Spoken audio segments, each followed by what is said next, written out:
훈육으로 포장된 폭력입니다. 송 기자, 이거 어떤 사건입니까? 네, 이번에는 지방의 한 연기 학원에서 일어난 일입니다. 30대 원장이 연기를 배우러 온 고등학생 제자에게 폭언을 했다가 재판에 넘겨진 건데요. 이 과정에서 훈육을 하기 위해서 그렇게 했다, 이런 이유를 댔습니다. 근데 그렇게 보기에는 했던 막말들이 충격적입니다. 자, 그러면은 충격적인 막말과 욕설 도대체 어떤 내용이었습니까? 조금 너무 방송용으로 부적합하다 싶으면은 우리 자체 뭐 검열을 통해서 최영진 리포터가 조금 톤 다운해서 조절할게요. 예. 뭐 물론 저도 뭐 중고등학교 학창 시절에 선생님들에게 또 많이 맞기도 하고 뭐 그랬을 것 같아요. 정확하십니다.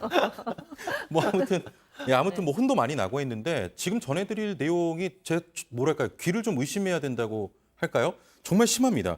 원장은 이 여고생이 다른 그 학원의 원생을 만난다는 이유로 바쁘고 시간 없는데 연애는 왜 하냐? 네가 내 딸이었으면 이게 전해드려도 될지 모르겠는데 흉기로 찔러 죽이고 감옥 가겠다.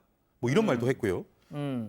수업 도중 말없이 학원을 벗어나자 전화를 걸어서 차도로 뛰어 들어가서 뭐 죽어버려라. 아니면 어디 높은 데 올라가서 떨어져 죽던지 저주설인 그런 말들을 한 겁니다. 제가 지금 자체 검열이 잘 되고 있는지 모르겠습니다만 잘 안 되고 있는 거예요. 뿐만 아니라 거의 모든 대화에서 저 학생을 이 삐, 저 삐 이렇게 불렀다고 합니다. 예. 소장님, 그러니까 네. 뭐 소장님도 그렇고 여기 계신 분들 뭐 다 그렇지만 학창 시절을 보냈잖아요. 네. 근데 뭐 저도 우리 최영진 리포터만큼이나 뭐 훈육이라는 이름으로 무수히 이제 저도 남자 고등학교를 나와가지고 무수히 그냥 이유도 모르고 맞은 적도 뭐 수도 없는데 네. 그때마다 이제 뭐 내가 너희들을 가르치.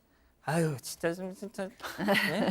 아니 근데 네. 이거는 요즘 세상 뭐 요즘 세상이든 예전 세상이든 이거는 아니잖아요. 이거. 아니죠. 그리고 저는 좀 이제 죄송하지만 두 분이 맞았을 때는 왠지 이유가 조금 있으실 것 같다는 느낌이 조금 드는데 예, 뭐 인정합니다. 네.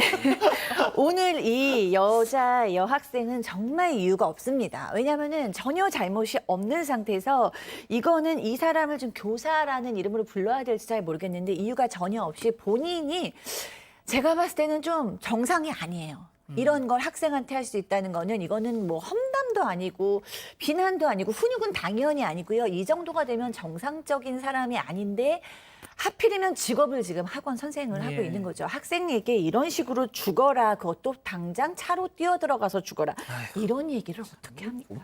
아니 변호사님, 솔직히 연기 배우로 내가 내 돈 내고 지금 학원 가가지고 저런 얘기를 들어야 되겠습니까 지금?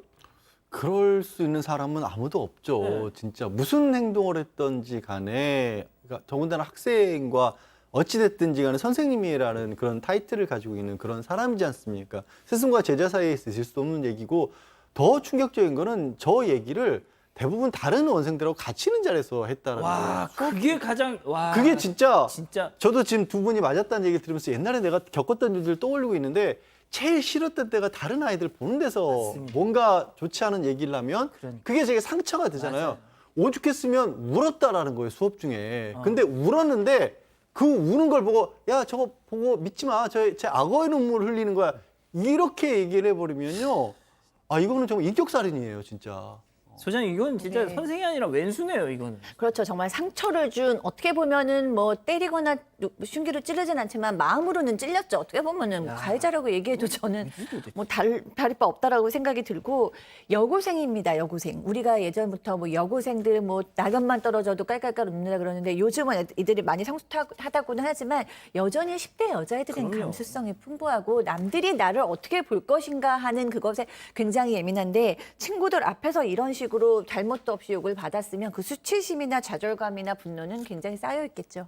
아니 근데 왜 이렇게 험한 말을 한 거예요? 이 원장이라는 사람? 근데 훈육이라는 얘기를 했습니다. 주장을 재판 과정에서 한 건데요. 재판에서. 네네, 믿기는 어렵지만 보통 이런 경우에 훈육 때문에 그랬다 이렇게 주장하는 경우가 많이 있는데 일단 욕설을 한 거는 인정을 했습니다. 왜냐하면은 저희가 얘기한 것처럼 많은 목격자들이 있었거든요. 옆에서 다른 학생들이 보고 있었기 때문에 욕설은 했는데 감정이 격해진 가운데 훈육 차원에서 욕설을 한 거다 이렇게 주장했습니다. 그 변호사님은 이 실제 어떤 재판 과정에서 이런 사례를 직접 다뤄보신 적이 있나요?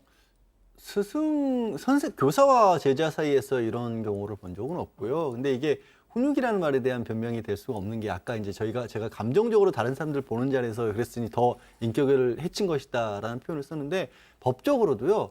모욕이나 명예훼손 같은 것들을 처벌할 때는 남들이 듣는 자리에서 그런 일이 이루어졌을 그렇죠. 때를 합니다. 그 이유가 뭐겠습니까? 그 이유가 바로 이 사람에게 있어서는 해서는 안 될 이 사람의 평판에 대해서 해를 끼치는 거고요.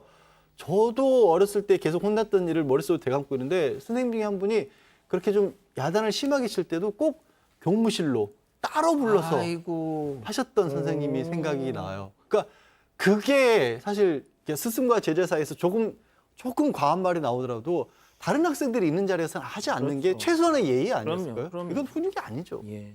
아니, 그러니까 솔직히 이제 다른 친구들 앞에서 저런 모욕을 당하면 뭐 몇 대 맞는 거 아픈 거보다는 창피하잖아요. 그 모욕감이라는 게.